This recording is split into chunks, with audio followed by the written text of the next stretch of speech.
4 team for me coming into this season are the Las Vegas Aces. I got the Aces as my number 4 team coming into the year. And I know most people have the Aces at number 3. For me, I got them a little bit lower at 4.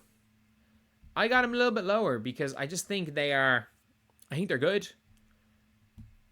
For me, they're one injury away from being in an awful spot. They have a very favorable start to the season. They don't face a real good team until the 18th. After the game 1, they don't face a real good team until the 18th of June. And I also think the Liberty are going to be... The Liberty might not start particularly fast because Leonie Fiebich is only just getting... She only won her championship last night. So Leonie Fiebich is probably going to be with the team a day before. She's not going to play much. And I think they just don't have that much depth without her, if we're being honest.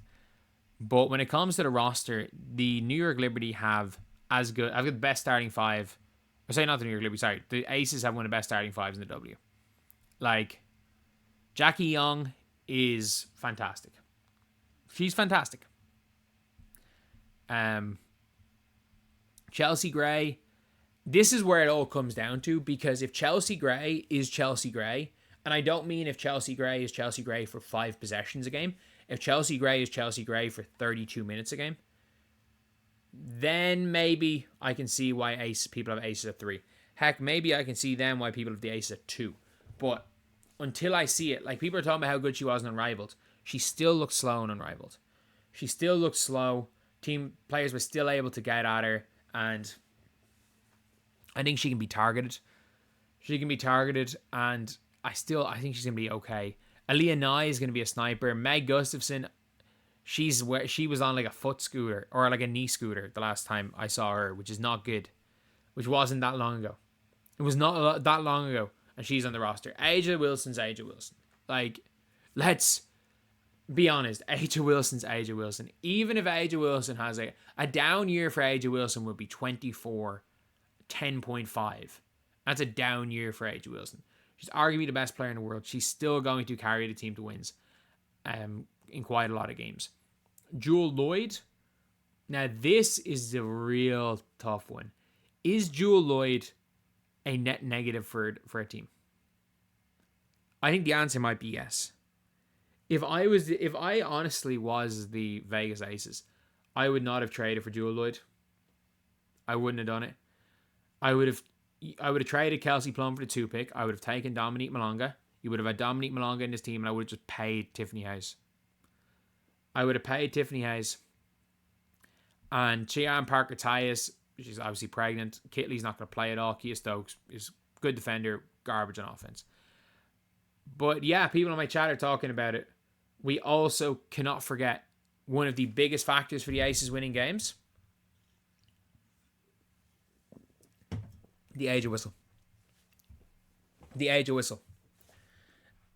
If Aja misses a shot, flail in the air, foul.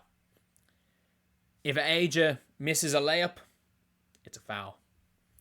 If Aja shoots a fadeaway and nobody's anywhere near her, someone in the crowd is going to get called for a foul. It is real. The Aces whistle is real. We saw it last year in the playoffs that they were mauling. They were mauling the Liberty in Game 4. And the refs could not bail them out. The refs could not bail them out in that Game 4. It is the craziest whistle in all of sports that Aja Wilson has. It is a league where players are allowed take people's heads off and not get calls unless it's against this team. The only thing is their bench is non-existent. Aaliyah Nye might be good. I don't hate Dana Evans. Crystal Bradford, I don't know what she's going to do. Tiffany Mitchell's fine. But it's not like Kirsten Bell's going to do anything. It's not like Kirsten Bell's going to do anything next season. She's on a guaranteed deal for I don't know what reason they gave her the 4th-year option. But I'm just looking through all these players and I'm like, you are so heavily reliant on Aja Wilson giving you 30 a game. You're so reliant on it. They've got a good starting 5, but Jackie Young looks great, But again, we cannot forget, they start Kia Stokes, so it's 4-on-5 on offense. And how many times did Jackie Young drop to the ground holding her knee in Unrivaled? How many times? Chelsea Gray's still not right. She still can't run very fast. They just have so many more. For me, they've got so many more just questions. I'm not confident that everything's going to work out. The team is currently being sued by a player. Their coach is currently being sued by Diarca Hamby. I think I may be wrong on that. I know the team is. I think Becky Hammond might be involved in that as well. They're going through a lawsuit. They're coming off a bad season. They got worse than last year.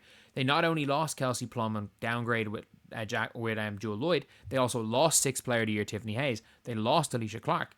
And as much as she didn't do much on the court, Sydney Colson was good to have around. They lost Kate Martin. So they lost a lot of players. It seemed significantly worse than last year. And they were a 4th seed last year. For me saying that they are going to be a 4th seed, considering they were the 4th seed last year and got worse, and they're going through a load of stuff off the court, is just showing how highly I rate Jackie Young and Aja Wilson. Again, they might get higher if Chelsea Gray is Chelsea Gray again, but I'm not that confident Chelsea Gray is going to be Chelsea Gray. The only positive is they have the easiest start to a season of any team. They seem to have the Seattle Storm's number. Like, if the Sparks aren't great, they could start off the season 6-1. Like, if they end up this season, if they somehow end up like last season, starting 6-6, and I know they went like 9-1 at one stage once Chelsea Gray came back, just out of the freaking vibes from that. But they're not as good as last year. They're just not as good as last year.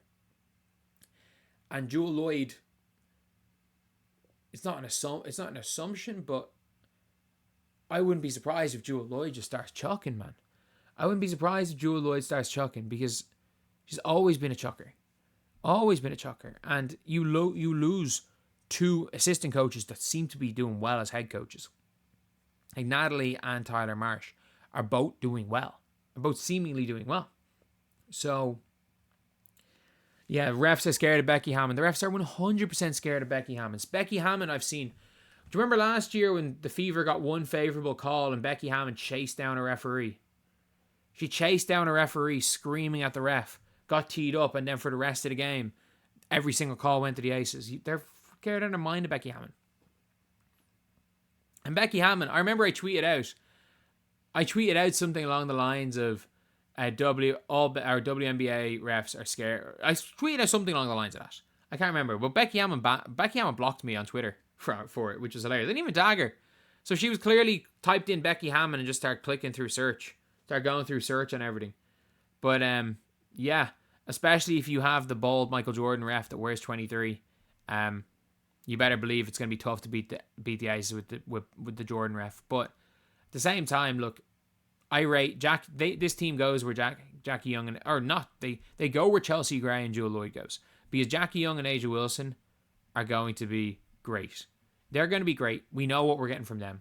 They go where the 2 of them go, and Becky Hammond does not look happy here. She does not look happy at all. She does not look happy to be there. That's all I'm going to say. She does not look happy to be there. And if your coach is looking that upset, maybe you don't have it in you to win anything.